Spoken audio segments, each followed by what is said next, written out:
शुभ प्रभात प्यारे बच्चों, कैसे हैं आप सभी। आज की इस वीडियो में आप सभी का एक बार फिर से स्वागत है। और आज की इस वीडियो में हम हल करने वाले हैं हमारी हिंदी की कार्यपत्रिका क्रम संख्या 27A। आप यहाँ पर देख सकते हैं। और हिंदी कार्यपत्रिका ये जो है आपको मिलने वाली है 22 जुलाई 2021 को मिलने वाली है। और 27A क्यों दिया गया है, क्योंकि इसी दिन आपको एक और कार्यपत्रिका मिलती है जो कि आपकी EVS की है। EVS के टीचर से आप इसके बारे में बात कर सकते हैं, वो इसको हल करवा देंगे। तो यहाँ पर 27B दी गई है, ये आपको नहीं करनी है। हम सिर्फ और सिर्फ अपनी हिंदी की कार्यपत्रिका को हल करने वाले हैं। तो आइए देखते हैं आज कौन कौन से प्रश्न दिए गए हैं। सबसे पहले आप अच्छे से जानते हैं, ये सभी जानकारी आपको अपनी हिंदी की कॉपी में सबसे ऊपर आपने लिखनी है। हिंदी कार्यपत्रिका क्रम संख्या 27A, दिनांक आपका 22 जुलाई है। कक्षा 5 जो भी आपका सेक्शन है यहाँ पर आपको लिखना है। रिमझिम हमारी पाठ्य पुस्तक है। और पाठ राख की रस्सी पहला ही पाठ है जो हम अच्छे से पढ़ चुके हैं। इसके अभ्यास के प्रश्न उत्तर भी कर चुके हैं। विद्यार्थी का नाम, यहाँ पर आपको अपना नाम लिखना है और यहाँ पर आपको अपने हिंदी के अध्यापक या हिंदी की अध्यापिका का नाम लिखना है। आइए शुरू करते हैं आज की कार्यपत्रिका। कौन कौन से प्रश्न यहाँ पर दिए गए हैं। नमस्कार प्यारे बच्चों, कैसे हो आप। आशा है कि आप स्वस्थ होंगे। अब देखो यहाँ पर कुछ पंक्तियाँ दी गई हैं और इन पंक्तियों में कुछ शब्दों को लाल रंग से हाईलाइटेड किया गया है। तो पहले ध्यान से पढ़ते हैं क्या यहाँ पर लिखा गया है और किसके बारे में ये पंक्तियाँ दी गई हैं। जरीन और रुबीना दोनों 5वीं कक्षा में पढ़ते हैं आपकी ही तरह। एक दिन उन्होंने पाठ राख की रस्सी पढ़ा। उन्हें ये पाठ पढ़कर बहुत ही मजा आया। वे दोनों उस लड़की की समझदारी से बहुत प्रभावित हुए कि किस तरह उसने राख की रस्सी बनाई और लोनपो गार द्वारा बताए गए असंभव लगने वाले कार्य को अपनी समझदारी से पूरा किया। अब यहाँ पर हमने देखा कि हमारे कुछ शब्द हैं जो लाल रंग से यहाँ पर आप देख सकते हैं अलग से हाईलाइटेड किया गया है। पढ़ते, पढ़ा, पढ़कर, आया, बनाई और पूरा किया। ये सभी जो शब्द हैं ये हमारे कोई ना कोई काम करने के बारे में हमें जानकारी दे रहे हैं। पढ़ना, पढ़ना यानी कोई ना कोई काम हो रहा है। पढ़ा यानी कि वो भी काम था। आया, ये भी हमारा आना भी क्या है, एक तरह से काम किया जा रहा है। उसके बाद बनाई, बनाना भी हमारा काम है। और इस तरह के जो शब्द होते हैं जिनसे हमें किसी काम के करने या किसी काम के होने का पता चलता है, वो हमारे हिंदी व्याकरण में क्या होते हैं, क्रिया। ये सभी कौन से शब्द हैं, क्रिया शब्द हैं। और पिछली क्लास में कक्षा 4 में भी आपने बहुत सारी कार्यपत्रिकाओं को हल किया था जो कि हमारी किससे संबंधित थी, क्रिया से संबंधित थी।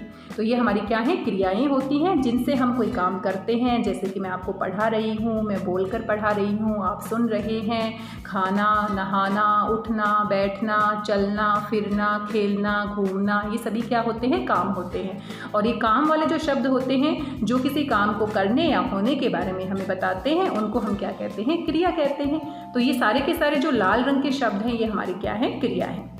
ऊपर लिखी पंक्तियों में गहरे रंग के शब्द जैसे कि पढ़ते, पढ़ा, बनाई, पूरा किया आदि किसी काम के करने या होने को दिखा रहे हैं और इन शब्दों को हम क्या कहते हैं, क्रिया कहते हैं। आइए अब क्रिया से संबंधित कुछ प्रश्न पूछ लिए गए हैं आपसे। सबसे पहला प्रश्न है, बड़ा ही आसान सा प्रश्न है। आप देख सकते हैं यहाँ पर हमें कुछ चित्र दिखाई दे रहे हैं और चित्रों में कोई ना कोई काम हो रहा है। इन कामों को हमें ध्यान से देखकर पहचानना है और दिए गए स्थान पर हमें लिखना है।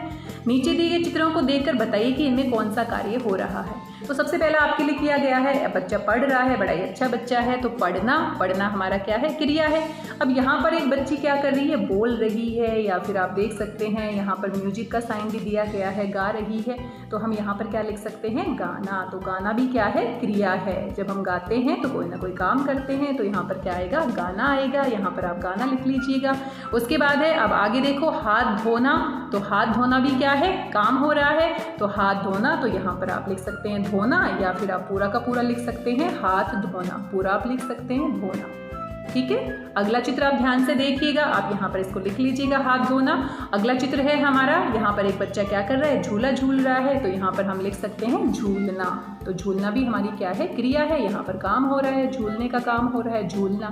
ठीक है। और झ के नीचे बड़े ऊ की मात्रा आएगी। तो मात्राएं बहुत ध्यान से हमें सही लगाना है, क्योंकि बहुत सारे बच्चे लिखते समय मात्राओं की बहुत गलतियां करते हैं। आइए अगला चित्र देख लेते हैं। अगला चित्र है, आप ध्यान से देखिएगा, एक माली है और माली क्या कर रहा है, पौधे लगा रहा है। तो हम क्या कर सकते हैं, यहाँ पर पूरा का पूरा लिख सकते हैं, पौधे लगाना। पौधे लगाना, इसको आप पूरा लिख सकते हैं। ये पौधे हैं हमारे, पौधे ध बनाना है यहाँ पर, पौधे और लगाना किसका काम हो रहा है, पौधे लगाने का काम हो रहा है।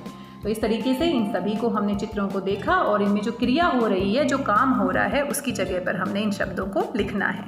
आइए दूसरा प्रश्न देख लेते हैं। नीचे दी गई पंक्तियों में सही क्रिया शब्दों को भरिए। तो ये पाठ में से कुछ पंक्तियां हैं, इससे हमें पता भी चल जाएगा आपने पाठ कितने अच्छे तरीके से पढ़ा है और बहुत ही आसान सा प्रश्न है। आइए क में जो हमारा वाक्य दिया गया है उसको देख लेते हैं। लोनपोगार ने अपने बेटे को बुलाया या सुलाया? सुलाया तो नहीं था, ये तो ऐसे ही दिया गया है। तो लोनपोगार ने अपने बेटे को बुलाया, बुलाया आप यहाँ पर लिख देंगे। तो पहला वाक्य क्या बन जाएगा? लोनपोगार ने अपने बेटे को बुलाया। ख भाग में वाक्य दिया गया है, लड़की ने भेड़ों के सींग काटे या बनाए? अब लड़की सींग कैसे बना सकती है, ये तो गलत है। लड़की ने भेड़ों के सींग काटे, तो काटे आप यहाँ पर लिख देंगे और बाजार में क्या कर दिए? बेच दिए। और इस तरह से लोनपोगार के बेटे की मदद की थी, हमने पाठ में पढ़ा था। तो इस तरीके से आप इन वाक्यों में सही शब्दों का प्रयोग करके पूरा कर देंगे। यहाँ पर बुलाया आएगा, यहाँ पर काटे आएगा, यहाँ पर बेच दिए। तीसरा हमारा वाक्य है, लोनपोगार का बेटा 100 भेड़ों को लेकर बाजार गया या बुलाया? बाजार गया, गया हमारा सही है, बुलाया तो नहीं है। यहाँ पर 100 भेड़ों को लेकर वो बाजार गया था। और किस तरीके से लोनपोगार उसकी परीक्षा लेना चाहते थे, लेकिन उन्होंने खुद से अपनी बुद्धि का प्रयोग नहीं किया और एक समझदार सी लड़की उसको मिलती है और वो उसकी मदद करती है, पाठ में हमने पढ़ा था। आगे है, घ भाग में वाक्य दिया गया है, लोनपोगार के बेटे ने अपने पिता को सारी कहानी सुनाई या दिखाई?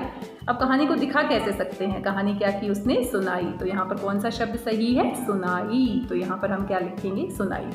और एक बात आपने ध्यान दी, ये सारे के सारे क्या हैं? क्रिया शब्द हैं। बुलाया, यहाँ पर काम हो रहा है बुलाने का, काटे काटना, बेचे बेचना, गया जाना, सुनाई सुनाना, ये सारे क्या हैं? क्रिया वाले शब्द हैं। जब हम इनको वाक्य में प्रयोग करते हैं तो वाक्य के हिसाब से शब्दों में थोड़ा सा परिवर्तन हो जाता है। तो इन सभी में कोई ना कोई काम हो रहा है। चलिए आगे देखते हैं। यहाँ पर आप रेड कलर का बॉक्स देख सकते हैं और इसमें क्या बताया गया है देख लेते हैं। राधा ने गर्मी की छुट्टियों में अपने छोटे भाई को पढ़ाने की जिम्मेदारी उठाई। वह अपनी ऑनलाइन क्लास के साथ साथ अपने भाई को भी पढ़ाना लिखाना सिखा, साथ ही उसने अपनी मम्मी की भी घर के काम में मदद करवाई, जैसे घर की सफाई करना, पौधों को पानी देना, माँ के साथ खाना परोसना आदि। राधा की माँ को राधा पर बहुत गर्व हुआ। प्यारे बच्चों, राधा ने छुट्टियों में क्या क्या काम किया? इसी तरीके से आपने भी अपनी छुट्टियों में, और आजकल आप देख रहे हैं हम स्कूल नहीं जा रहे हैं, घर पर ही रह रहे हैं, तो बहुत सारा समय हमारे पास होता है। और आप कौन कौन से ऐसे काम हैं जो पढ़ाई के अलावा करते हैं? जैसे कि राधा ने अपने छोटे भाई को पढ़ाया। तो मान लीजिए आपका कोई छोटा भाई है जो आपसे छोटी कक्षा में पढ़ता है, तो आप छोटी कक्षा के बारे में बहुत अच्छे से जानते हैं क्योंकि आप वो कक्षा पढ़ चुके हैं, तो आप उसको पढ़ा सकते हैं। कोई नई चीज़ सीख सकते हैं, अपनी मम्मी की मदद कर सकते हैं, पापा की मदद कर सकते हैं। आजकल बारिश है, आप नई नई पौधे लगा सकते हैं, फिर उन पौधों में हर रोज़ पानी डालने की जिम्मेदारी ले सकते हैं। और आप नई नई ड्राइंग सीख सकते हैं, आप साइकिल चलाना सीख सकते हैं अगर आपको नहीं आती है। तो बहुत सारे ऐसे नए नए काम हैं जो हम गर्मी की छुट्टियों में या खाली समय में कर सकते हैं। तो चलिए आगे देखते हैं। आपसे एक प्रश्न भी पूछा गया है, प्रश्न संख्या 3। आपने भी इन गर्मी की छुट्टियों में ऐसे बहुत से कार्य किए होंगे जिनसे आपके परिवार के सदस्यों को बहुत अच्छा लगा होगा। अपना कोई ऐसा कार्य लिखिए जो आपके लिए बहुत खास और जिससे सबको प्रेरणा मिले। तो ये जो प्रश्न है ये आपने खुद से करना है, स्वयं करना है, क्योंकि आपने छुट्टियों में क्या किया वो तो आप ही जानते हैं। इसमें मैं आपकी मदद नहीं कर पाऊंगी। हाँ, मैं आपको समझा सकती हूँ कि कैसे आपने इसको पूरा करना है। तो ये आपको सभी बच्चों को स्वयं करना है, खुद से करना है। और इसमें जो काम आपने किया है, जैसे राधा के बारे में ऊपर हमने पढ़ा है ना, बिल्कुल वैसे ही जो काम आपने किया है, आपने अपने छोटे भाई को सच में ही पढ़ाया है तो आपने लिखना है। झूठ मूठ में कुछ नहीं लिखना, जो काम सच में आपने किया है उसी के बारे में लिखना है। सभी बच्चों को इस प्रश्न का उत्तर खुद से लिखना है और सही तरीके से जो काम किए हैं उसी के बारे में लिखना है, झूठ नहीं बोलना है। चलिए ये आप खुद से करेंगे, आसान है, आप इसे पूरा कर लीजिएगा। तो बच्चों, आपको कार्यपत्रिका मज़ेदार लगी ना? कैसी लगी आपको कार्यपत्रिका? अब झटपट बताइए कि आज आपने नया क्या सीखा। तो अपनी कार्यपत्रिका में हमने देखा, क्या सीखा? क्रिया वाले शब्दों के बारे में हमने देखा कि जिन शब्दों से किसी काम के करने या होने का पता चलता है उन्हें हम क्रिया वाले शब्द कहते हैं। और जब आप अपना पाठ पढ़ते हैं तो पाठ में बहुत सारे क्रिया वाले शब्द आते हैं। तो जब भी आप पाठ पढ़ते हैं तो उनको ध्यान से देखें और इस तरह से आप नई नई क्रिया शब्दों के बारे में अच्छे से जान जाएंगे। पिछली कक्षा में भी इनके बारे में हमने अच्छे से पढ़ा था। तो ये आज की हमारी कार्यपत्रिका है। इसमें कुल 3 प्रश्न दिए गए हैं, तीनों प्रश्नों को आपको पूरा करना है। और आगे हम देख लेते हैं अंत में क्या दिया गया है, शिक्षक या शिक्षिका के लिए अनुदेश है, यानी कि मेरे लिए इंस्ट्रक्शन दिए गए हैं और हम बातचीत कर रहे हैं अपनी कार्यपत्रिका के बारे में। अभिभावकों के लिए सुझाव है, यानी आपके माता पिता के लिए भी सुझाव दिए गए हैं। आप देख सकते हैं अभिभावक क्या होते हैं, माता पिता। घर में होने वाले दैनिक कार्य क्या होते हैं, जो दिन में सुबह से शाम तक हम करते हैं, हर रोज करते हैं। करते हुए बच्चों को बताइए कि हमें स्वस्थ रहने के लिए सही शारीरिक गतिविधियां करनी चाहिए, जैसे चलना, दौड़ना, व्यायाम आदि। अगर हम एक ही जगह पर बैठे रहेंगे या सुबह से शाम तक एक जगह पर बैठकर खाना खाते रहेंगे, टीवी देखते रहेंगे, फ़ोन देखते रहेंगे, तो हम स्वस्थ नहीं रह सकते हैं। इसीलिए हमारी शारीरिक क्रियाएं बहुत ज़रूरी हैं। हमें सुबह उठकर पार्क, अगर आपके घर के आसपास है या अपने घर में ही आप आंगन में टहल सकते हैं, आप दौड़ सकते हैं, आप व्यायाम कर सकते हैं, मेडिटेशन कर सकते हैं, माइंडफुलनेस कर सकते हैं, और इन सभी क्रियाओं को करने से हमारा शरीर स्वस्थ रहता है। और जितना हम स्वस्थ रह पाएंगे उतने ही हम बड़े बड़े कामों को पूरा कर पाएंगे। अब मान लीजिए मैं बीमार हूँ, तो क्या मैं आपको पढ़ा सकती हूँ? नहीं। अगर आप बीमार हैं तो क्या आप खुश होकर पढ़ सकते हैं? नहीं पढ़ सकते। तो सबसे पहले तो अपने शरीर को स्वस्थ रखना है, उसके बाद फिर हमें बाकी कामों के बारे में सोचना है। तो आप सभी समझदार हैं और आप सुबह सुबह एक्सरसाइज कीजिएगा, थोड़ी दूर चलकर जाइए, दौड़िए, व्यायाम कीजिए, और ये सभी बातें आपको ध्यान रखनी है। कोविड-19 के दौरान हम सभी जानते हैं अपने हाथों को साबुन और पानी से बार बार धोना है, अपने आप को सुरक्षित रखना है, और साथ में घरों से बाहर निकलते समय हमें मास्क भी पहनना है, सभी नियमों का पालन करना है। वैक्सीनेशन भी लगवानी है, तो अभी 18 साल से ऊपर के जो लोग हैं उनको वैक्सीनेशन लग रही है। अगर आपके माता पिता ने नहीं लगवाई है तो आप उनसे बातचीत कर सकते हैं। किसी भी सरकारी अस्पताल में जाकर, किसी भी सरकारी स्कूल में जहाँ पर सेंटर बनाया गया है वहाँ पर जाकर आप अपनी वैक्सीनेशन लगवा सकते हैं। तो ये बात आप अपने माता पिता को बता सकते हैं।